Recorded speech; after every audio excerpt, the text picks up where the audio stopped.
Breaking news చూస్తున్నాం. Piracy కేసులో ఐబొమ్మ రవిని ఇవాళ మరోసారి పోలీసులు కస్టడీకి తీసుకోనున్నారు. 3 రోజుల పాటు ప్రశ్నించనున్నారు. 4 కేసుల్లో కస్టడీ కోరుతూ వేరువేరుగా కోర్టులో పిటిషన్లు దాఖలయ్యాయి. 3 కేసుల్లో 3 రోజుల కస్టడీకి కోర్టు అనుమతించింది.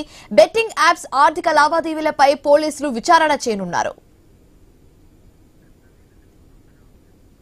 మరింత తాజా సమాచారం మా కరెస్పాండెంట్ ప్రవీణ్ ఫోన్ ఇన్ ద్వారా అందించనున్నారు. ప్రవీణ్, ఇవన్నీ అయితే ఐబొమ్మ నిర్వాహకుడు ఇమ్ముడి రవిని పోలీసులు మరోసారి కస్టడీ విచారణకైతే తీసుకోనున్నారు. నిన్న మొత్తం నాంపల్లి కోర్టులో కూడా కస్టడీ కోర్టు 3 కేసులలో గతంలో కూడా ఈయనని అరెస్ట్ చేసిన నేపథ్యంలో గతంలో ఒక కేసులో 5 రోజులు ఇచ్చారు, మరో కేసులో 3 రోజుల పాటు విచారణకు ఇచ్చారు. కస్టడీలో విచారణ చేసిన తర్వాత రవి నుండి ఇంకా కొద్దిగా సమాచారం రాబట్టేందుకు మొత్తంగా పైరసీకి సంబంధించినటువంటి ఇంకా సమాచారం రాబట్టే నేపథ్యం లోపల అయితే రిమాండ్ ఖైదీగా చెంచల్గూడలో ఉన్నటువంటి ఐబొమ్మ రవిని మరోసారి పోలీస్ కస్టడీకి అనుమతిస్తూ నాంపల్లి కోర్టు ఆదేశాలు జారీ చేసింది. ఇప్పటికే రవిని కోర్టులో అనుమతితో పాటు 2 సార్లు కస్టడీకి తీసుకున్న పోలీసులు మొత్తం 8 రోజుల పాటు విచారించారు.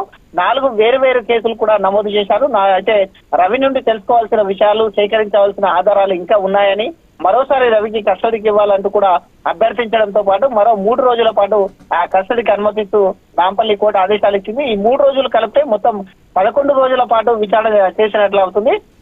మరోవైపు రవి బెయిల్ పిటిషన్ పైన కూడా విచారణ కొనసాగుతుంది. అయితే ఇదే క్రమం లోపల కస్టడీ ఇచ్చిన నేపథ్యంలో బెయిల్ విచారణ వచ్చే సోమవారానికి వాయిదా పడింది. కోర్టు నుండి అనుమతి వచ్చిన నేపథ్యంలో రేపు ఉదయం అయితే ఈ రోజు ఉదయం 10 గంటల వరకు రవిని కస్టడీకి తీసుకుంటారు. రేపు ఎల్లుండి 3 రోజుల పాటు రవిని విచారిస్తారు. విచారించిన తర్వాత మళ్ళీ కోర్టులో సబ్మిట్ చేసేసి చెంచల్గూడ జైలుకు పంపిస్తారు. ఈ నేపథ్యంలో సోమవారానికి బెయిల్ పిటిషన్ సోమవారానికి వాయిదా పడింది. అయితే రవికి ఏవైతే 4 కేసులు రవి పైన నమోదు చేశారో ఈ 4 కేసుల పైన ఇప్పుడు కస్టడీకి తీసుకున్నట్టు అయితే తెలుస్తుంది. ఆ 4 కేసులకు సంబంధించినటువంటి పూర్తి వివరాలు TCS పోలీసులు రవి నుండి విచారణ అయితే చేయనున్నట్లు తెలుస్తుంది. Right, thanks for the updates Praveen.